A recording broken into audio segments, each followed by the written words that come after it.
স্বচ্ছ ও পরিচ্ছন্ন পরিবেশ গড়ে তোলার লক্ষ্যে কান্দি মহকুমা জুড়ে স্বচ্ছ ভারত অভিযান কর্মসূচি পালন করল বিজেপি।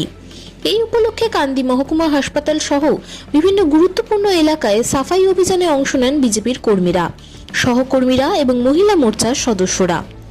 কর্মসূচিতে উপস্থিত ছিলেন কান্দি মহকুমার বিজেপি সভাপতি স্নেহাশিস দাস, বিজেপি কর্মী সূর্যদেব, অনিক সিনহা সহ বিভিন্ন স্তরের কর্মীরা সকলে মিলে হাসপাতাল চত্বর ও আশেপাশের এলাকা পরিষ্কার পরিচ্ছন্ন রাখার কাজে অংশ নেন এবং সাধারণ মানুষের মধ্যে পরিচ্ছন্নতা সম্পর্কে সচেতনতার বার্তা তুলে ধরেন।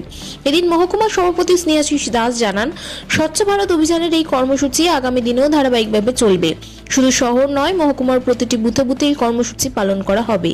পরিচ্ছন্ন পরিবেশ গড়ে তোলা এবং সাধারণ মানুষের মধ্যে সচেতনতা বৃদ্ধি করাই আমাদের মূল লক্ষ্য। বিজেপির পক্ষ থেকে জানানো হয়েছে, ভবিষ্যতে আরও বৃহত্তর পরিসরে এই ধরনের সামাজিক কর্মসূচির আয়োজন করা হবে এবং দলের কর্মীরা নিয়মিতভাবে জনস্বার্থে বিভিন্ন উদ্যোগে অংশগ্রহণ করবেন। Bureau report 24x7 news Bengal. আজকে সারা ভারতবর্ষে স্বচ্ছ ভারত অভিযান চলছে।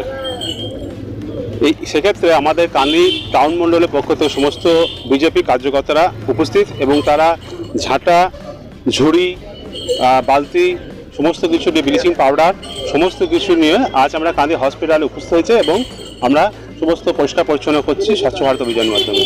এরপর আমরা বাস স্ট্যান্ড, এসডি অফিস এবং সমস্ত জায়গাগুলোতে আমরা ঘুরবো এবং বিভিন্ন জায়গায় আমরা পরিষ্কার পরিচ্ছন্ন করব।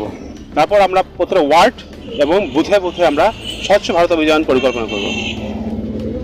আপনার নাম এবং আপনার ডিজিগনেশন? আমার নাম স্নেহাশিস দাস, আমি কান্দি টাউন প্রেসিডেন্ট। ধন্যবাদ।